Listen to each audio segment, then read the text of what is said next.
your week with that one, or end your week, however you want to look at Sunday.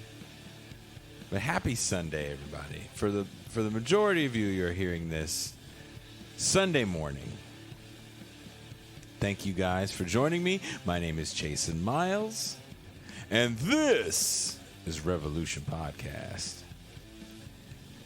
And this is our show with pretty big podcaster. She's a journalist. She was and I'm going to forget again, a press secretary for the Bernie Sanders campaign, Briahna Joy Gray. And this episode, I don't want to say controversial, but, Brianna, for the most part, is a little controversial in left spaces. And like a lot of the people that come on the show, I don't agree with 100% of the things that she says. If you are a patron and you watch the show live time, in the bonus half, we had a slight disagreement. I wouldn't even say disagreement. It was just a different outlook on Kamala Harris. And it wasn't like a pro or for Kamala Harris. It was just a contextual, friendly disagreement, I would say. But she's a bit controversial. I mean, we don't have a show as big as hers, but we did lose a few patrons over the appearance. But I think she's a valuable voice on the left, and she brought up some very interesting points about her place in the left. And a big reason why I wanted to have her on, and Pascal wanted to have her on, was because she was really kind of abused during the 2020 Sanders campaign, and abused by a lot of voices in the corporate media sphere, black voices, that for the most part kind of called her a sellout. Like, here you are, working for this damn near octogenarian white man socialist. And, what did Jason Johnson say? Black people can't even spell oligarch, and they don't even know the meaning. And here you are talking about oligarchs. And I believe he said that she was from the land of misfit black girls. And I think that comment was pointed at her as well as Nina Turner. And there was an appearance that she had on the Karen Hunter show during that campaign that I thought was a full-on assault. And one that I think she handled herself as well as you're going to handle yourself in those situations. But it was a downright offensive. Like, I would have been fighting in that room. Which is why I'm not anybody's press secretary. But Pascal, my co-host, has been making a few appearances on her show. And she's definitely wanting to talk more about black politics, but of course not black politics is something that's extremely monolithic, right? Like, getting into the weeds, especially like patronage politics in the black political sphere. And we definitely did. And you're going to hear a clip. It actually, to date, is my favorite clip that I've made for the show. If you want to see these clips, there's only one way to do it. YouTube.com/This is Revolution Podcast. Doesn't cost you anything. Just click the bell. And in this clip, I had to sit through a disgusting amount of reactionary 70s black nationalism that I am not a big fan of, but I do enjoy hearing that viewpoint because it helps me understand it. And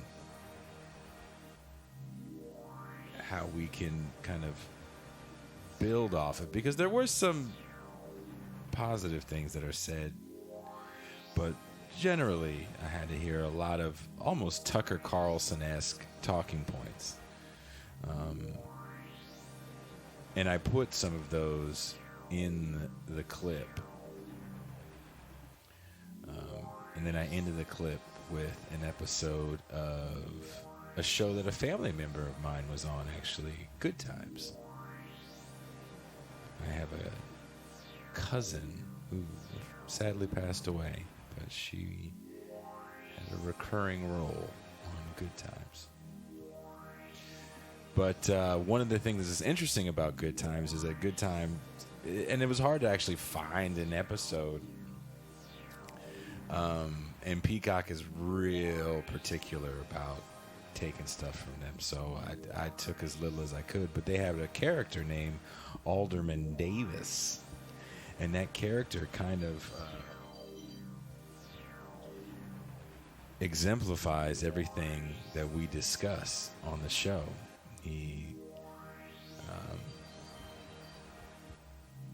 So I end the clip with him. But if you want to hear the bonus patron half of the show, there's only one way to do it. You have to become a patron. And you can do that by going to patreon.com/BitterLakePresents. And you can hear part 2 of our discussion. So this episode is called The Crisis of Black Politics. This is episode 2 with Briahna Joy Gray. And I am out.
Good evening, and welcome to another episode of this Revolution podcast. We have a very special show today. I'm excited. It is our second installment of our Crisis in Black Politics series. The first one, if you missed it, we did it a few weeks ago with the Saturday crew. It was a very good show. I had a lot of fun with that show. And let me just shut up and bring in my co-host, my homie, my dog. You may know him as the man that's a constant guest on everyone's show. always down the Mau, the bourgeoisie. He is my favorite Haitian from South Florida, the Pascal Robert.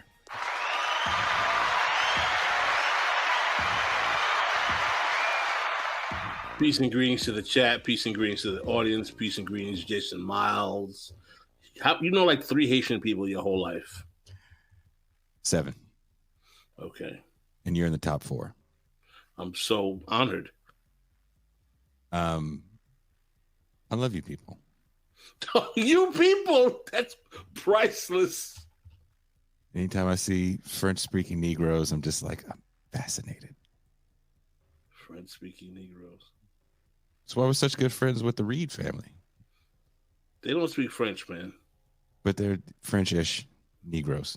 They're from Louisiana. They're from New Orleans. It's yeah, exactly. Whole different kinds of Negroes. So, was it last week we were talking about Roy Innis? I think it was in the bonus half when we previewed the video that we're going to show right before we bring in our guest.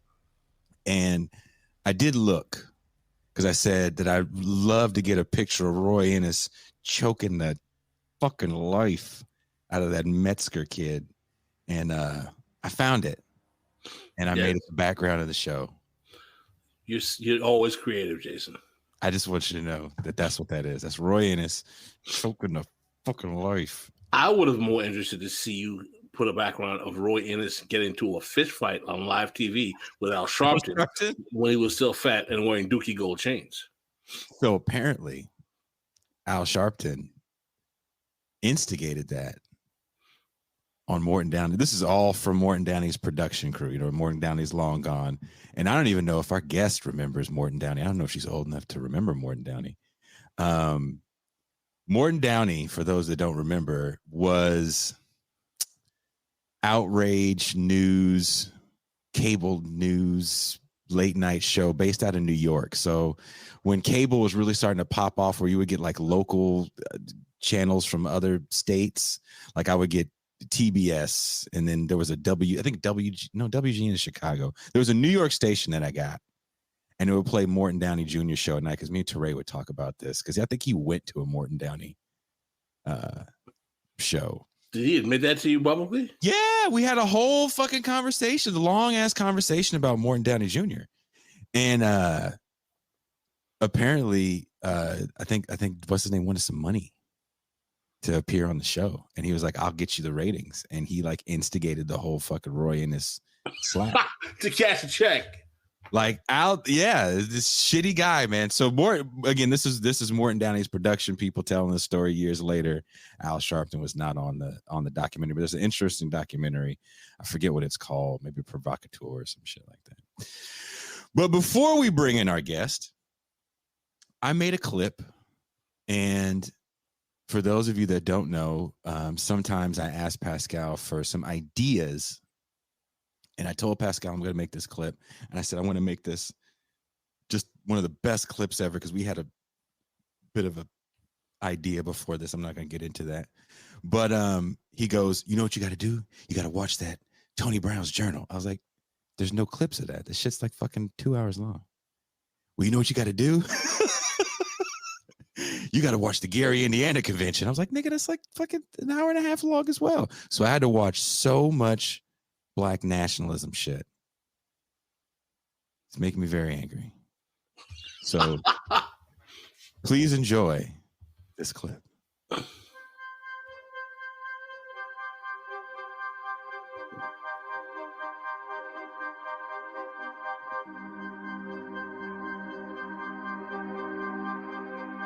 Now, some of the white news media has criticized us for calling this convention and welcoming all of our brothers and sisters. But we shall determine who comes to this convention, not the white news media. Decision.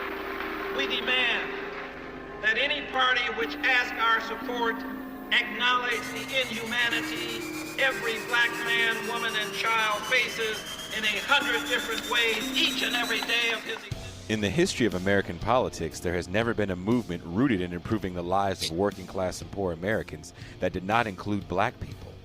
What are the consequences of contemporary black electoral politics being rooted in the corporate right wing of the Democratic Party with a large number of white progressives to its left?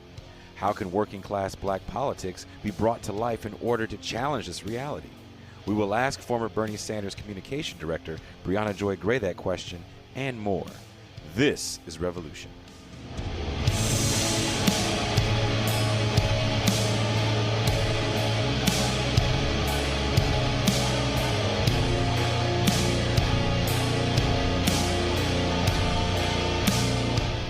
It could very well be too late for the black man in America. Probably the next 5 or 10 years will indicate whether or not the black man can survive. Our struggle for survival is a very real struggle, and the white man has prepared genocide for black people. Unemployment, the black man is no longer necessary. Unemployment is going to be a way of life for black people. We are going to face increasing dangers and problems as the days pass, and we're totally unequipped as black people to deal with them. We're a part of a slave culture. We have no preparation. We have no black institutions capable of dealing with white racist institutions designed to serve only white people. We must deal with the problem that confronts black people by building black institutions, by understanding that only a separatist position is a viable position for black people. Any organization or any leader in America who today advocates integration is a foe and an enemy of black people and their survival in the coming years. The Congressional Black Caucus, composed of the 13 black members of the U.S. House of Representatives, believe that we are on the threshold of a new era of political power for blacks, not only in America, but in Africa and in the Caribbean area. We feel the survival of black America is threatened by racial schizophrenia that plagues a great portion of black leadership.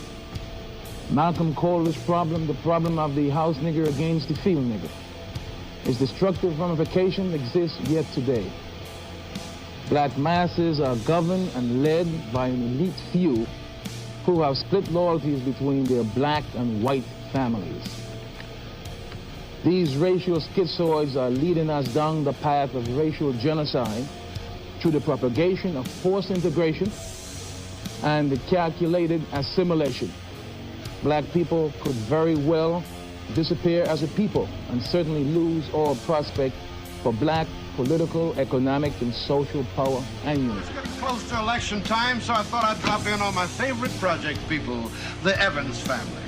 And, of course, my warmest and heartfelt greetings and salutations to you two Winifreda.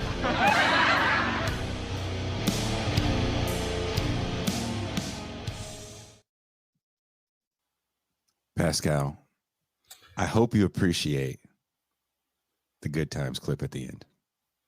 That was a nice touch.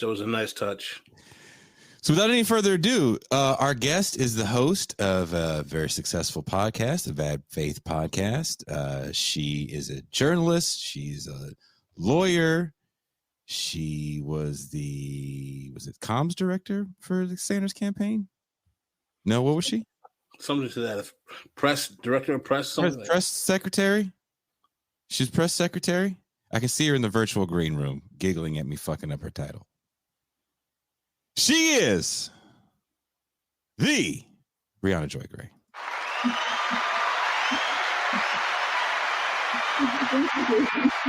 Introduction. I was the national press secretary, which I don't fault you for not remembering because I often forget my own title. In fact, I introduced myself to someone in Cleveland last week and had to ask my former colleague on the campaign to remind me what I was called because I kept tripping over my words. Also, people try to blame me for things that were not actually in my control because I was not comms director. So I like to make that clarification. Okay, so I just want you to know, Pascal wrote that script. He effed that one up. Because usually I don't like to say the name of the person on the show because, I just don't like to say the name of the person on the show. But Pascal's like, no, we got to say her name. I was like, really? Her name? This one? But I do want to say this, and this, we did a video. So we do a video series for Zero Books. It's a video essay series. I don't know if you know the filmmaker Adam Curtis, British guy, makes documentaries. Okay, as you can see with that clip, I'm a fan of his work, right? And Pascal had wrote this essay where it's called The Great Awakening, right? And in it, as I'm putting the images and the stuff together for the video, my first thing to do, because we were calling out the black chattering class that was pushing back on the Bernie Sanders campaign, saying that it wasn't black enough, there was no quote unquote black agenda. And the first thing that had popped into my mind was your appearance on the Karen Hunter show, which I watched yelling at the screen. Hopefully not at me. No, well, no, I don't. They were rough. It was probably the most difficult appearance of my professional life in the context of the Bernie campaign, although in some ways my most fulfilling. I didn't put that up. I was like, I'm going to clip this. Karen Hunter said enough horrible shit during that campaign, the 2020 and 2016 campaign runs, that I was able to clip something that I thought was a little bit better, right? But when you went on there, like, I felt like maybe you knew it was slightly hostile territory. It was very hostile. You know why? Like beforehand, you know where you're going, right? Do you know what prompted that appearance? You got to tell me what. I was invited on because MSNBC correspondent and former editor at The Root, Jason Johnson, had just made his remarks about you were a wayward black girl, being a misfit black girl, right? Misfit black girl, yeah. And he had done so on the Karen Hunter show, and there was some pushback from the black women hosts / guests at the time, but mostly just kind of snickering. And I think that she felt like it was her obligation to have me on to give me equal time. So it was a kind of a begrudging, I felt, invitation, although one I was grateful for, because I wanted an opportunity to, yes, push back. And she didn't have to do that, and I appreciate that she did. But I did know what her politics were going into it, because ultimately it was her podcast that was kind of fertile ground for the kind of attitude that Jason Johnson displayed, and which ultimately got him let go from The Root. The clip that I use actually from her show is her saying, and for those of you that want to see it, there's a link in the description wherever you're listening to this or watching the show, the Dispatch series on Zero Books. The clip I use is her saying that she doesn't trust Bernie Sanders because he comes from a place with no culture, which is New York. But I guess it was because he was a mayor in Vermont, or a congressperson. Senator from Vermont. Yeah, sorry. He was mayor first. Yeah, first. And I've been to Burlington. I actually played great shows there. They actually asked me back to fucking Burlington. And you're a lovely state I've never been. It is very white. Let's be real. It's the whitest state, Vermont.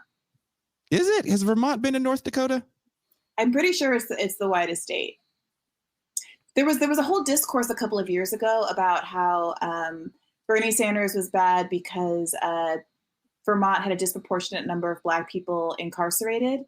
But if you look at the raw numbers, it's like 200 black people in the whole state that are in jail, which is over the national average. But to bring it in line with the national average, it would take like 20 people being let go or something like that. So that's how few black people are actually in the state of Vermont. Certainly over incarceration in any instance is a problem, but it was definitely one of those small sample size kind of situations. Now, the discourse that was going on during that campaign, which was very frustrating because it felt like it was a hell of a way to neutralize this new burgeoning fascination with socialism. So Pascal and I have had this conversation several times. Bernie Sanders, in my opinion, was kind of the perfect candidate after the blow up of Occupy Wall Street, right? There's now we're recognizing that there's this elite, powerful class, and you have this guy running on social democracy. But the pushback kind of out of nowhere, because I don't remember this pushback I know Pascal and I are older than you, but I'm sure you voted in the Obama election, or you were of voting age. Yes, I am, very much grown at this point. I'm about to enter my late 30s, arguably, this weekend. So I assure you that I was old enough to vote for Obama. Do you remember the same level of pushback for what was the Obama Black agenda? I don't, actually. I remember nothing but enthusiasm and fanfare from liberals. I remember a very brief period of time where there was some conversation about Hillary Clinton and whether or not, there was some kind of, iconoclastic personalities who wanted to not be the Black person who kind of knee-jerk voted for Barack Obama in my circle, and who were like playing footsie with the idea of entertaining Hillary Clinton. But the way she behaved in the course of that primary disavowed people of that notion, I think, disabused people of that pretty quickly. And I don't remember much liberal, pushback from the broad left. I don't. Well, the thing that's interesting is that there was no demand of a Black agenda from Barack Obama, because Barack Obama was the Black agenda. Yeah. Right? That's the way he was presented. That, all of your political aspirations are tied up in the fact that this, Robert Rubin, Wall Street manufactured candidate is going to be your president, and make sure 50% of your wealth evaporates before he's gone, and do nothing about it. So, I think everyone knows what my position is on Obama by about now. So I think I'm pretty transparent about that. And yeah, I don't even remember you getting a chance to even bring that up in that discussion with Karen Hunter, because and again,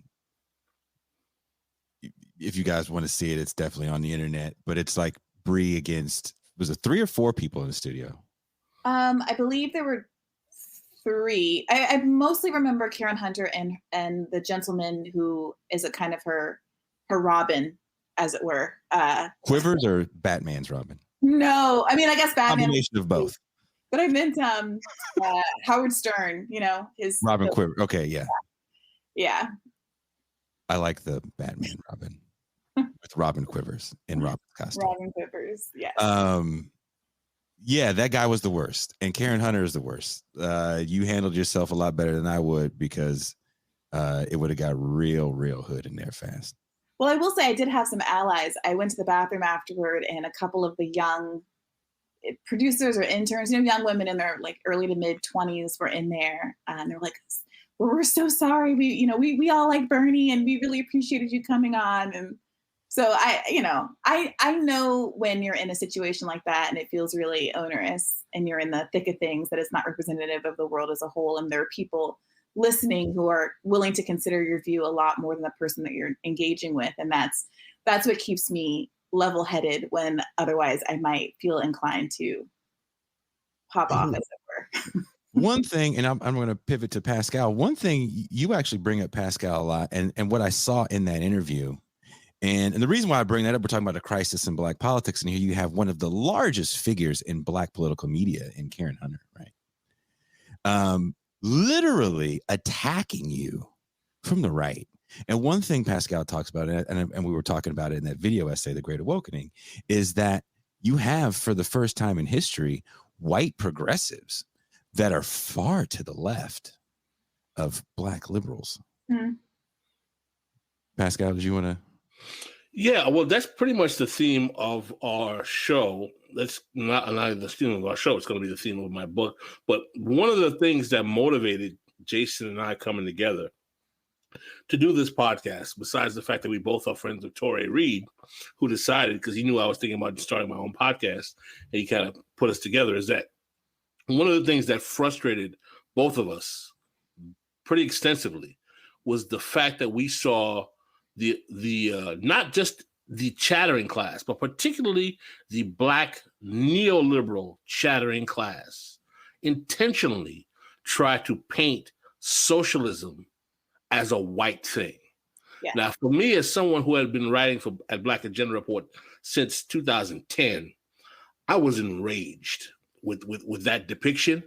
And and by the way, not only was I enraged with the Black neoliberals who were making that, and I'll be very candid and transparent, I was enraged at my fellow Black leftists at the time for not taking up the mantle to clarify the history of what many of them cling to as the Black radical tradition in the wake of that assault by Black neoliberals, simply because they did not want to seem like they were siding with Bernie Sanders.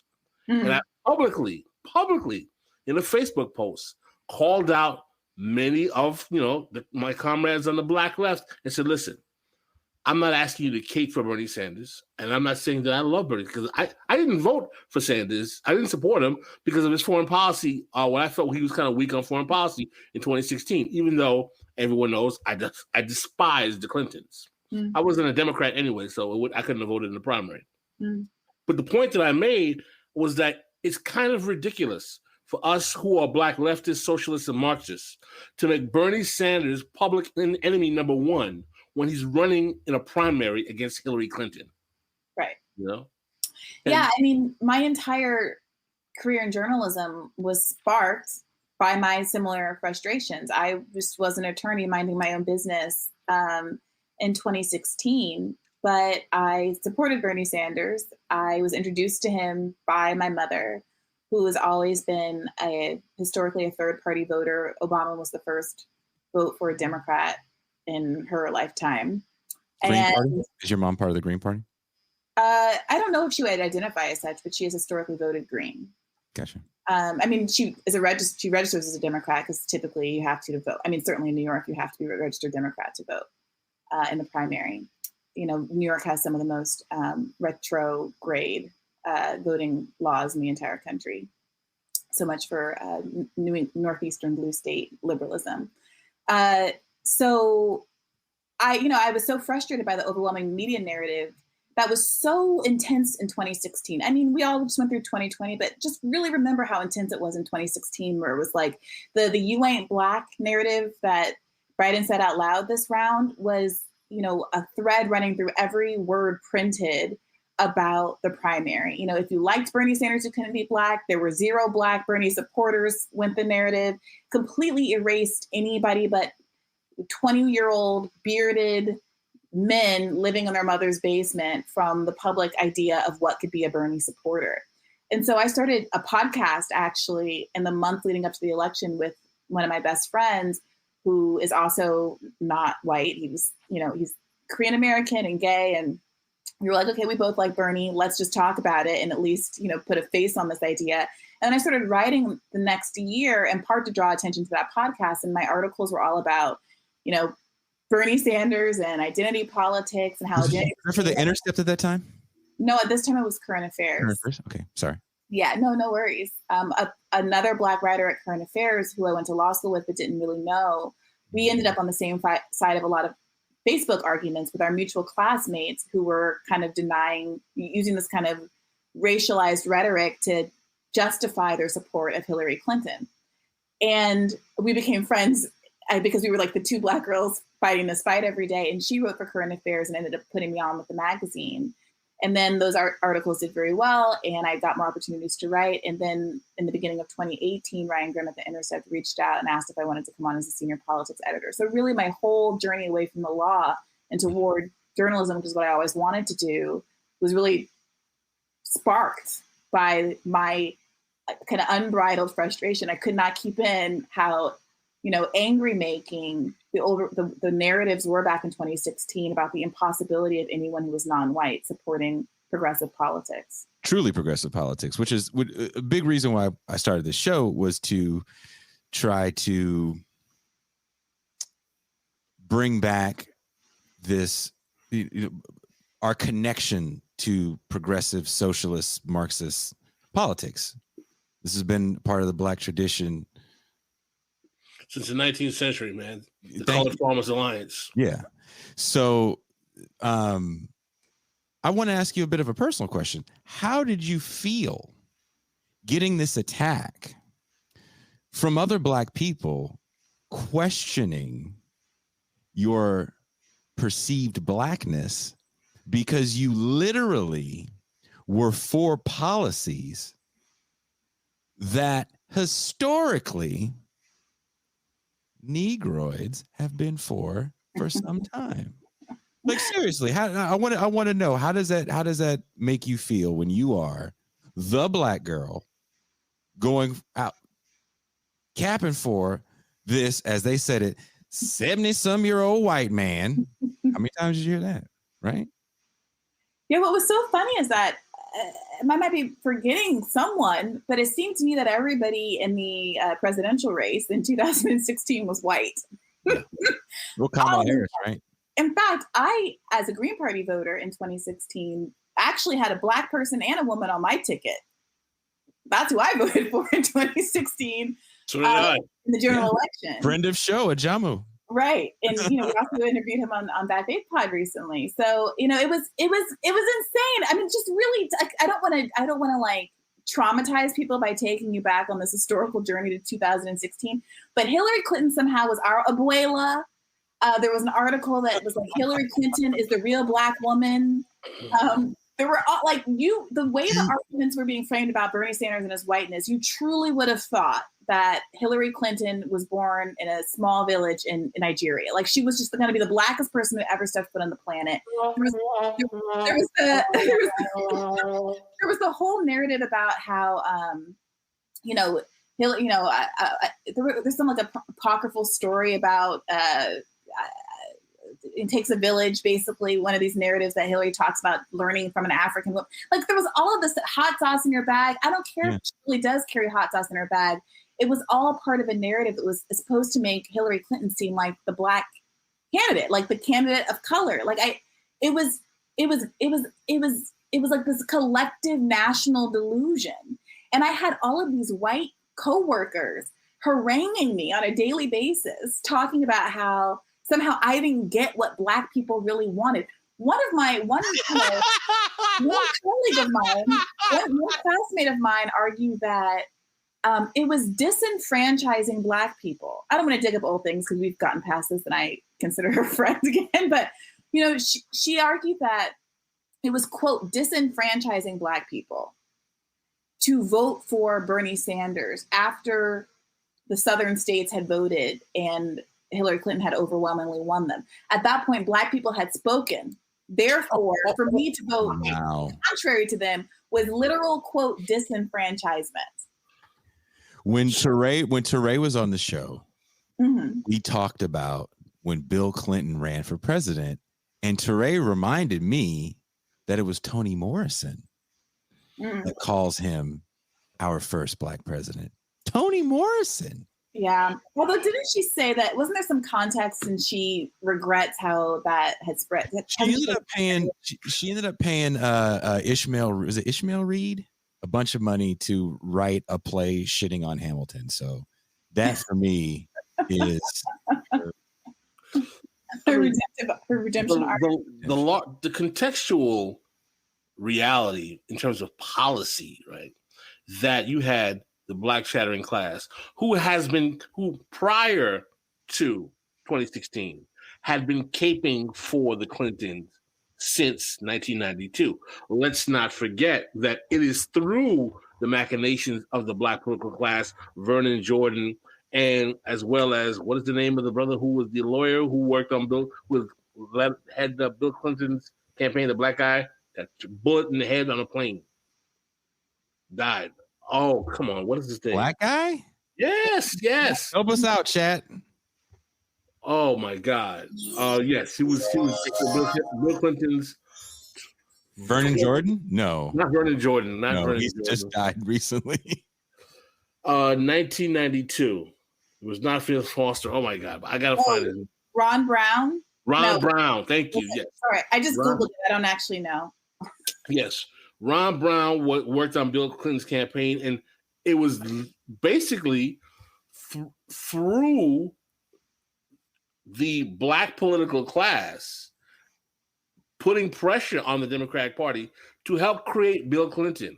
What is fascinating about that is that Bill Clinton is one of these Southern governors who literally starts the Democratic Leadership Conference, the DLC, in 1988, which was created in reaction to Jesse Jackson's ability to register over 2 million black voters. And it was created literally because they felt that the Democratic Party focusing on black issues was going to cost the party perpetually, because in the age of Reaganism, the white working class would be turned away from the Democratic Party because they felt that they were focusing too much on, the black problems.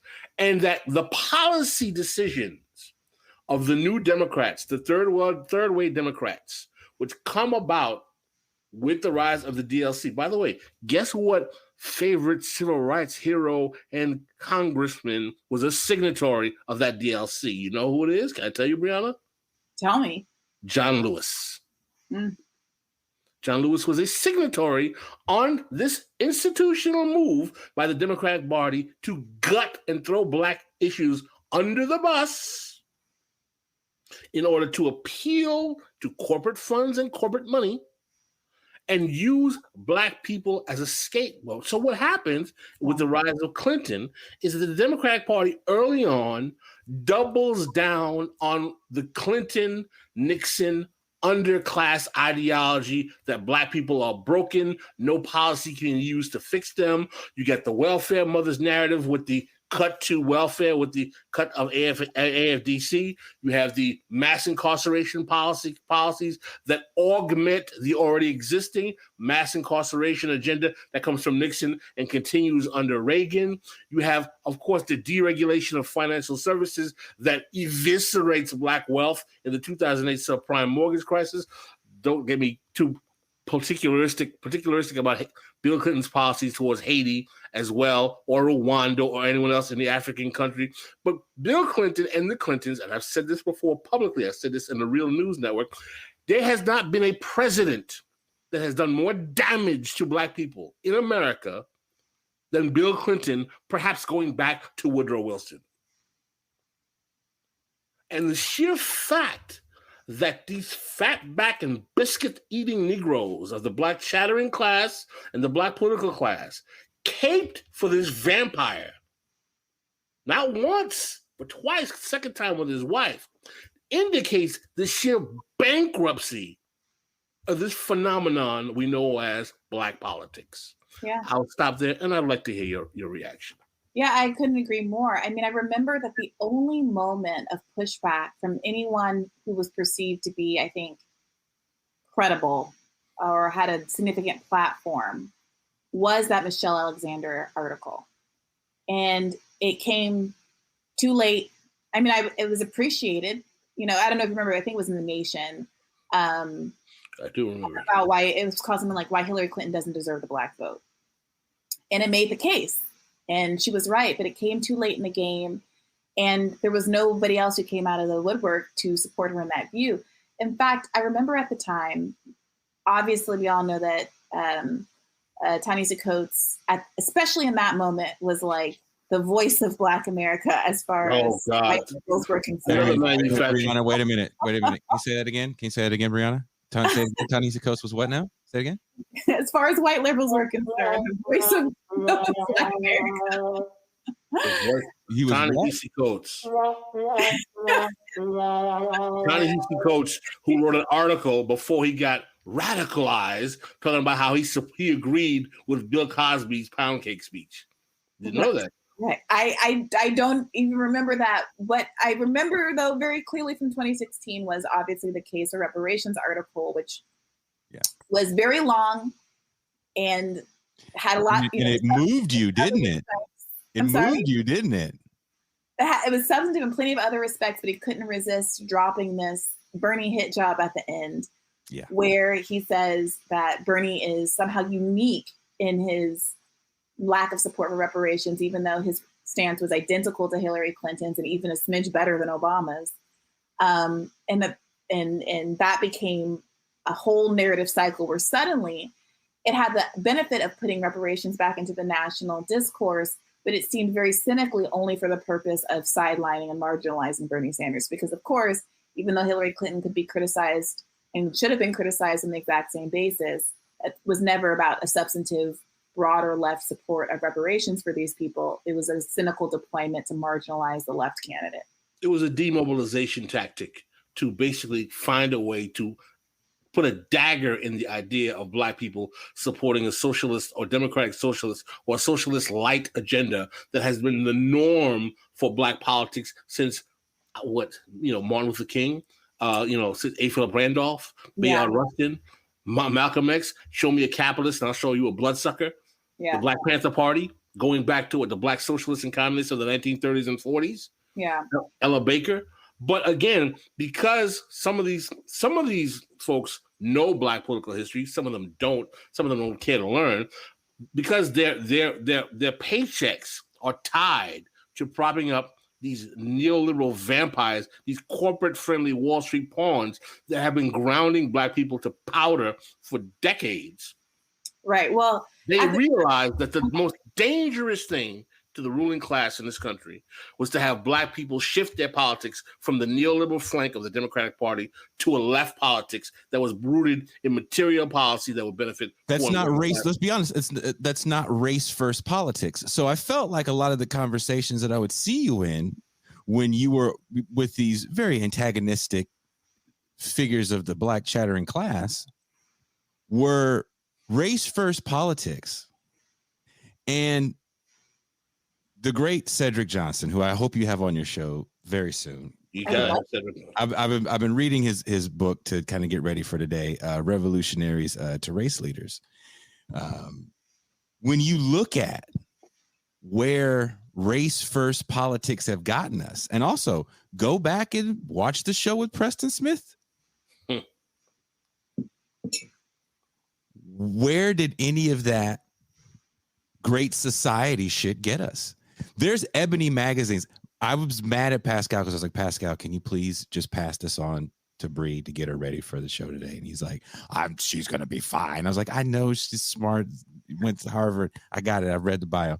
But can you just pass some shit on to a monkey ass so she get ready for the show? He's like, I'm not passing on anything to her. I love to do reading. I love reading. So I found Ebony magazine has archived all their shit on Google. Mm. And in the 70s, Ebony was like pretty fucking dope. And they had a great issue in our birth month, August 73, called The Black Middle Class, because there is a new burgeoning Black middle class in the 70s, right? Coming out of that great society. But at the same time, as we have this burgeoning Black middle class, there's some class issues in who got to come up with these great society programs and who stays on the bottom. And also what that did for certain movements. I think we've mentioned it before on the show. I know there's a lot of people watching from your channel as well. There's a great movie from the 80s called I'm Gonna Get You Sucker, which actually jokes about that. Where So I haven't quite seen it, but my mother made a valiant attempt to show it to us. Soon after she got remarried, it was me, my 16-year-old stepbrother. I was about 20, and my brother, who's 22.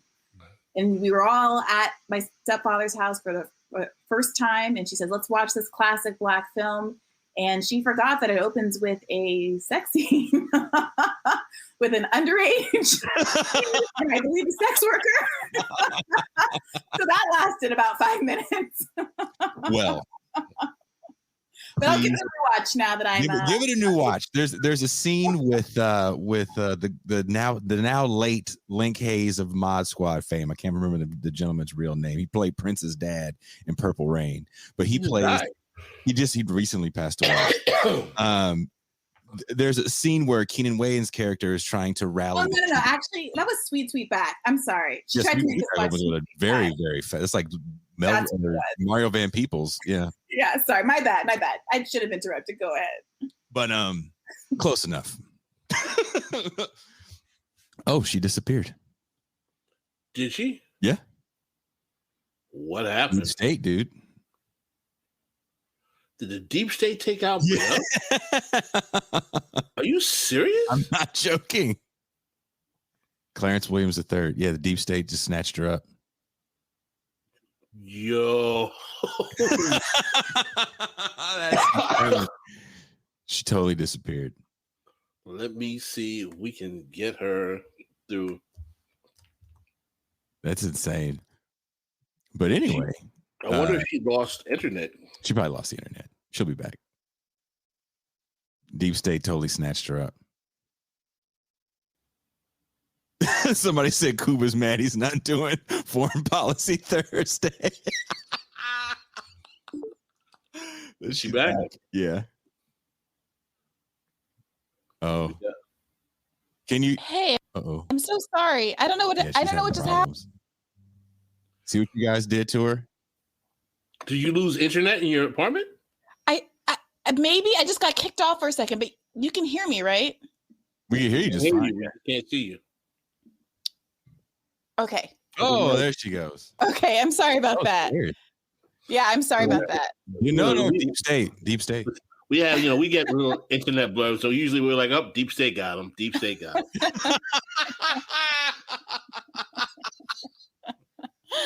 She takes off the Scooby-Doo mask and it's Karen Hunter. Surprise, niggas. You guys are trying to get me into trouble. No, I'm good. I think my browser just closed. I think I had too many windows open or something. I'm sorry. This is a user error. No problem. What were we talking? Y'all Mario were talking Van about. Peebles. Yeah, Mario Van Peebles was a child screwing somebody, but that was tweet back starts. But there's a scene in I'm going to get you sucked, basically where the radical revolutionary character, Keenan Ivory Wayans' character, is trying to rally the troops, if you will, to stop this scourge of. It's a play on drugs, but it's like gold chains or some shit like that, and the revolutionary character is like, well, they're all gone. They got government jobs. I mean, he's not doing it. Jason's underway because Keenan Ivory goes, what happened to the brothers? What happened to the brothers of the movement? What happened to the revolutionaries, the radicals? And the brother said, they got jobs. and we were having a conversation earlier today, Pascal and I, and that was actually part of the conversation where also in doing that clip, there's a lot of figures that not everybody's going to know. And from that conversation, I actually took people that I had a feeling that most people wouldn't know unless you really were a student of Black politics or politics of that era, right? I could have took Kwame Ture and Amiri Baraka, and Elijah Muhammad said some really horrible right-wing shit in there as well. But even when you listen to these guys talk, it sounds like Tucker Carlson. And there were even comments on the clip like, damn, some of these guys sound like Tucker Carlson. It's like, but that's a nationalist program, as Pascal was saying earlier.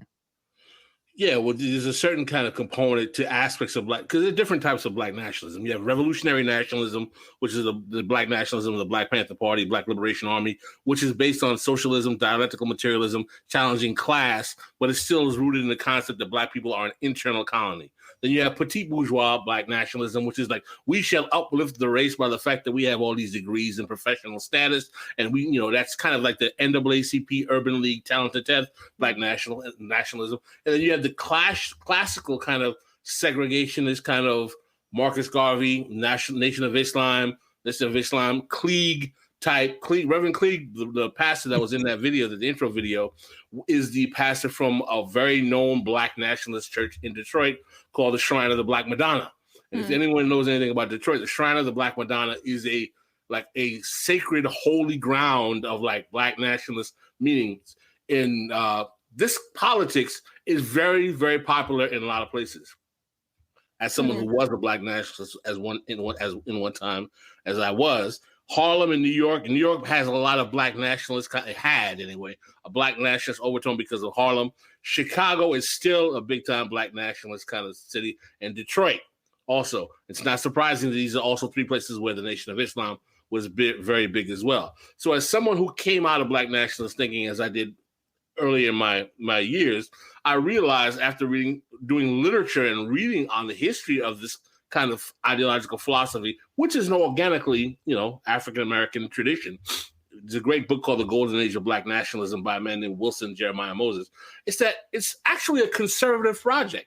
It's not a left project at all. It's really about the fact that there's a need for Black vindication or to prove themselves to the world that they are worthy of treatment. And much of it is based on respectability politics and kind of pull yourself up by the bootstraps. So when people ask, like, where do these tendencies come from? They actually come from the ideological foundations of Black nationalist discourse. And if you read The Golden Age of Black Nationalism, I have a couple of books on the origins of Black nationalism here that I'm actually revisiting. And basically, it's really about proving to white people that Negroes are deserving of equal treatment.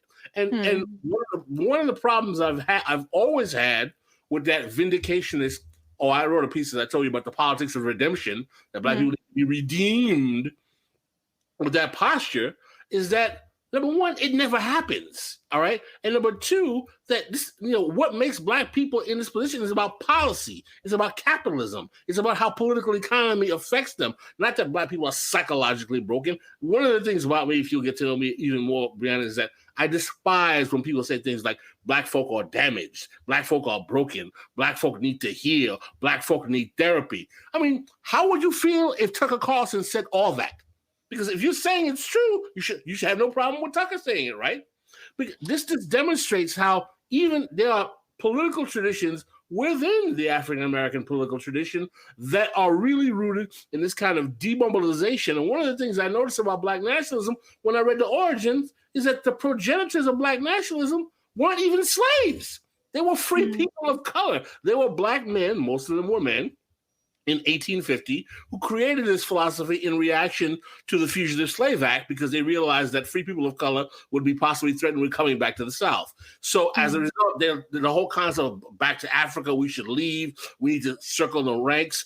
But it's an elite project, but no one asks what the Black folk who are in the plantations want to do with themselves, which is another problem with Black nationalism. It's fundamentally an undemocratic politics of brokerage that always to the politics of containment, which is one of my major themes on this show too, that one of the reasons why Black politics works is that it's a politics of containment in which the opinions of 42 million different people are foisted on a small elite class that usually work at the behest of the ruling class to their benefit. So one of the things we have on this show is that how these internal political traditions can become an obstacle to left politics that are rooted in actually changing the material lives of Black people. And that's why when I talk about the Black political traditions that I like, I talk about the Colored Farmers Alliance in the late 1800s. I talk about the Black Socialists. I talk about Reuben Harrison. I talk about Cyril Briggs. I talk about the Black Communists, because these are people who realized that they could get over the barrier of racism and create alliances with white people to challenge working class and poor white people, to challenge capitalism and change their lives. But the modern neoliberal Negro of today doesn't even want you to know about those politics. And the last thing they want is Black people embracing them, because they know that will be the greatest threat to the ruling class that they've ever seen in this country. Yeah, what's interesting is that it feels like the liberal chattering class, the Ta-Nehisi Coates of the world, the Black gatekeepers who have so much power, have so much rhetorical power because of the way identity has been a replacement for substantive politics on the left for so long, to lead. It's like, I don't know how it was when you guys were in college or if you went to HBC or PWI, but when I was in college, whatever the Black kids did was cool on the whole campus. Like the Black kids set the social agenda for the campus. The biggest party of the year was the party thrown by the Black Men's Forum, and on down the line. And I feel like in the media, it's the same way. They put Black people on a pedestal as a replacement for substantive politics, such that whatever Ta-Nehisi Coates says, it's not just him speaking for Black America. It's him basically giving white people direction more broadly about what they should believe in and and who they should support. And so all of these people, through not necessarily a fault of their own, are in an enormous position of influence. The Van Newkirks of the world, the Jelani Cobbs of the world, the Astrid Hirdes, all of them. And so, what you end up getting is a kind of politics that resists any kind of substantive policy as a solution for the problems, not just on the right, but as on the left.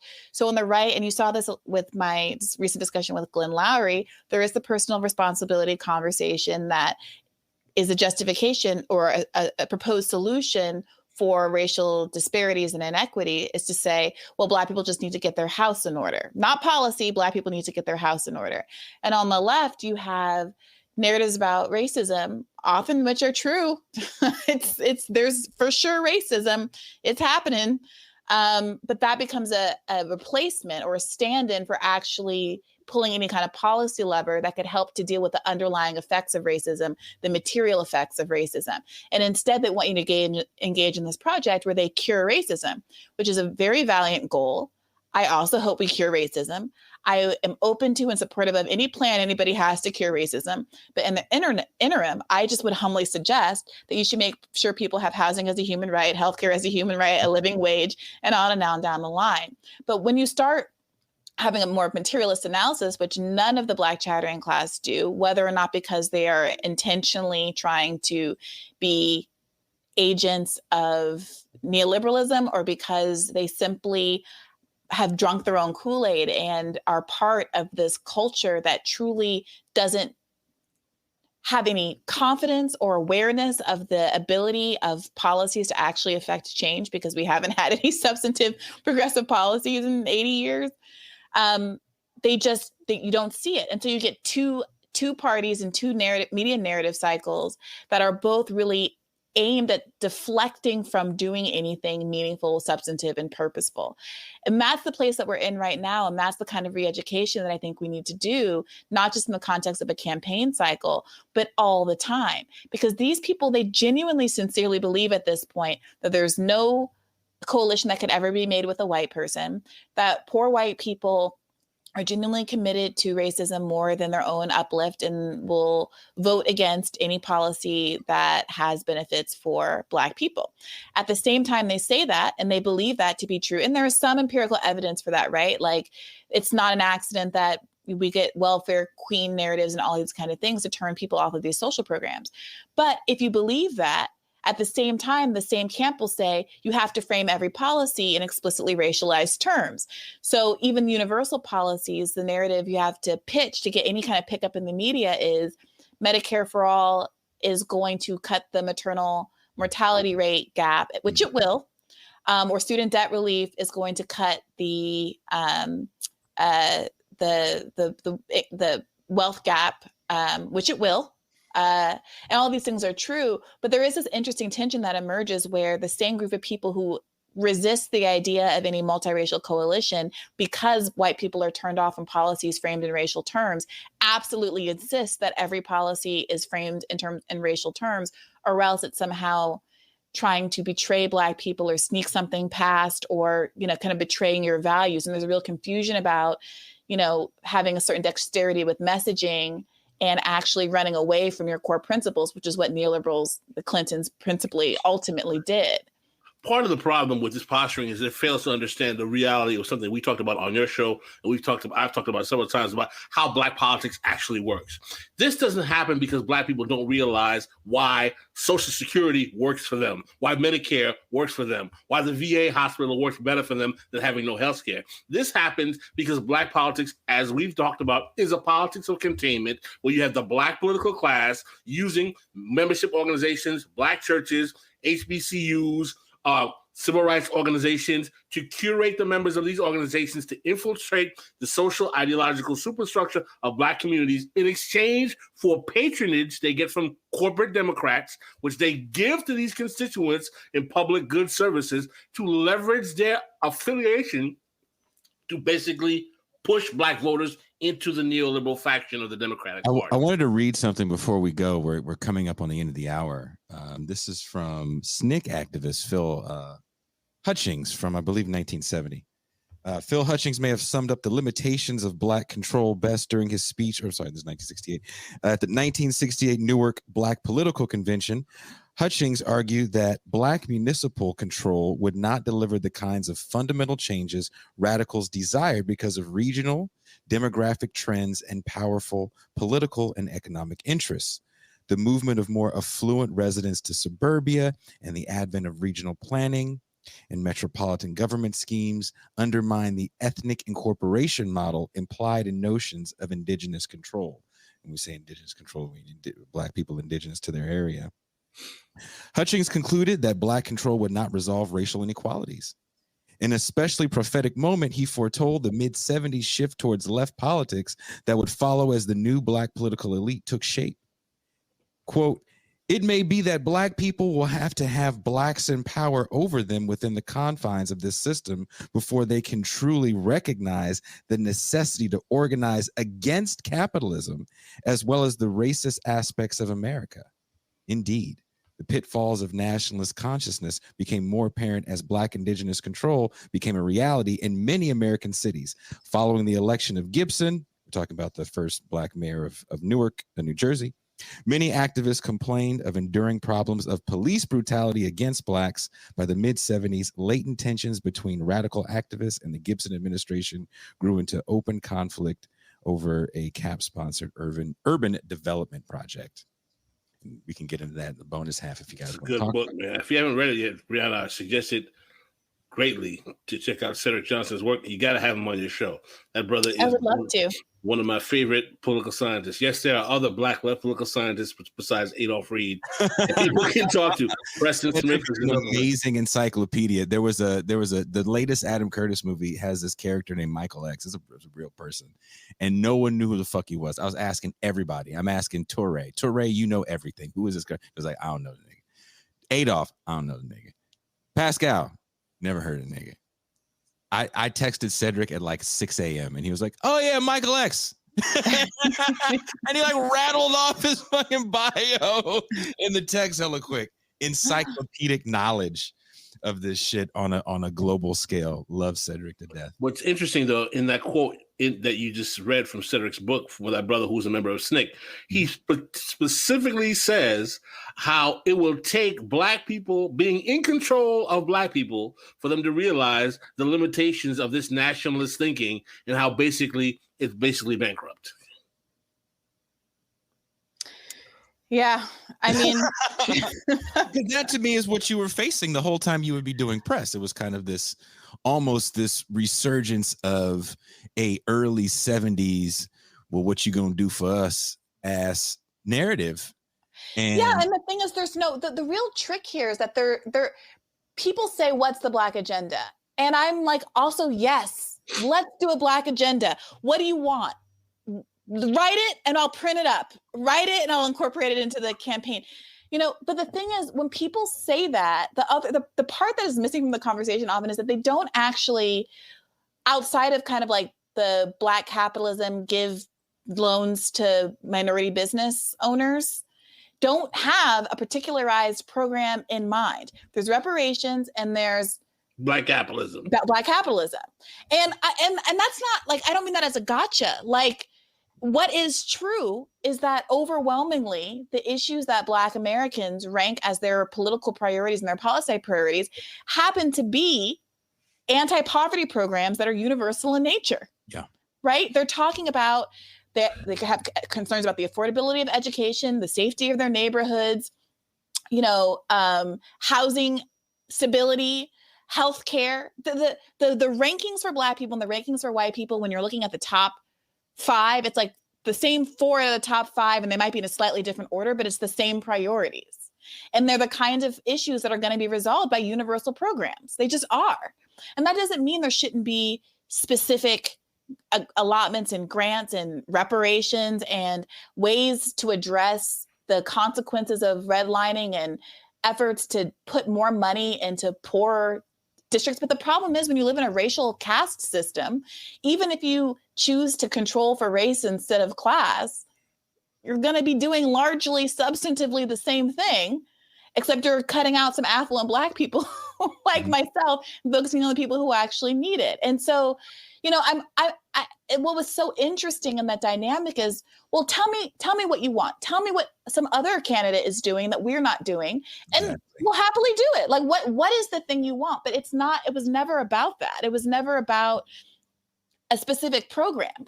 It was never about a specific policy. Now, was it still on the campaign to try to do a better job of like doing the same pantomime that some of these other campaigns were doing, and to do a better job of framing the substantive policies that, in my view, are what would enormously and most substantially benefit Black people and explain how that works and why it would help to Black people, yes, the owners of the campaign to do that. And I don't think that we did that to the best of our ability. Yeah, if you have Pete Buttigieg's like plan to restore Black America or whatever it's called, which is like absolutely nothing, being heralded by the Root as him being better for Black folks, than Bernie Sanders. That Jason Johnson had these Root rankings, and he put Pete Buttigieg near the top of the same week he like shouted at that woman, saying like, I don't want your vote, because she was mad about, she was upset over some criminal justice, issues, some police shooting, I believe, that had happened in South Bend. Johnson's not a fan of Jason Johnson. This guy is a Black. Let me tell you why I don't like. Hold on, before you finish, we're over an hour. Bree, will you be able to join us for the bonus half? Yeah, sure. I was just going to say that's the kind of laundering that political class is doing. It's not just their silence on the issue of Bernie. It's manufacturing consent for a community that, like everybody, only has a limited attention span, is only consuming so much media. And the existence of Black media can be particularly pernicious when it's Black and neoliberal media and people are taking it at face value. Fired. Take that, Jason Johnson.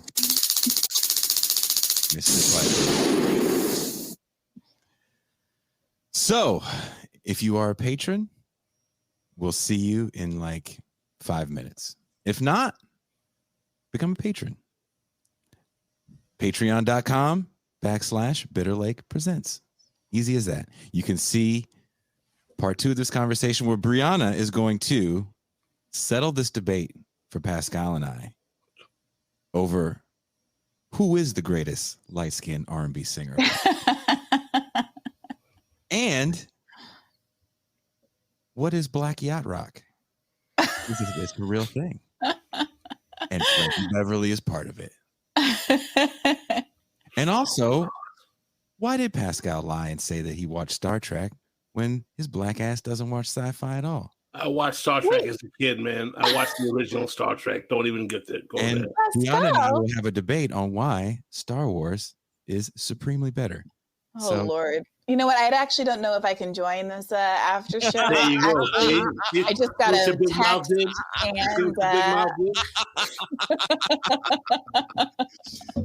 Brianna, thank you very much for spending some time. I will send you the link via email and Twitter. Jesus, that's an off-air conversation. Thank you very much. All right. See you in a bit. And we are out.